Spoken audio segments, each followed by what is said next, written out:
I am worried about vaginas. Oh, you know the monologues about vaginas? When I first started performing the vagina monologues, I did it in these small little venues all around the world. And after every performance, women would literally line up to talk to me. And what they were talking about was the fact, usually, that they had been raped or battered or incested. And they really needed to tell someone. Memory. 10 years old. So in 1997, we got a group of women together in New York, and I said, how could we use the vagina monologues to stop violence against women and to serve this? And we came up with the idea of V-Day. If your vagina could talk, what would it say? Tell me! Say it! This is a rape-free zone! The way V-Day works is that people produce the vagina monologues in their own country, in their own language. They put on the shows, and then they give the money to local groups to stop the violence. Tonight, we begin to heal all the women of Harlem, as well as all the women of the world. What we realized was V-Day could in fact be a worldwide movement.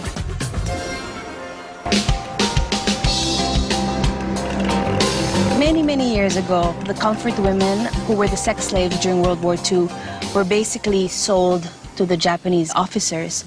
They would have to service sometimes 70 men a day. Ay kung pwede lang magsalita ng aming mga kuke, ay sumit sila. 10 years ago, the comfort women spoke up after 50 years of being locked in this silence. The reason why they were silent is because a lot of the blame gets put on them. Hindi pa ako binabati ng isang anak ko mula na lumabas ko hanggang sa ngayon. Parang nahiya. If we don't get accountability for them and justice, the whole cycle is just going to continue.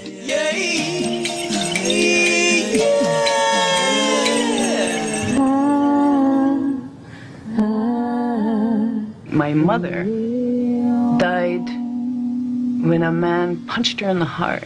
It's like a metaphor for Indian women of what our experience has been.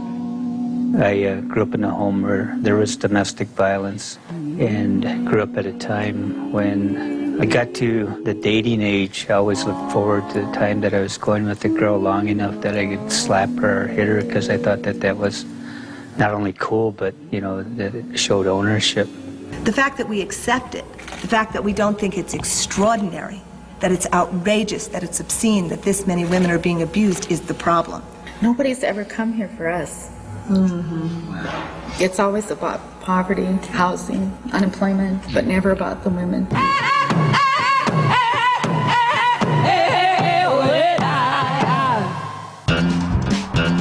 I declare these streets, any streets, my vagina's country. Vagina! Vagina! Hey, you want to go see a play about vaginas with me tonight?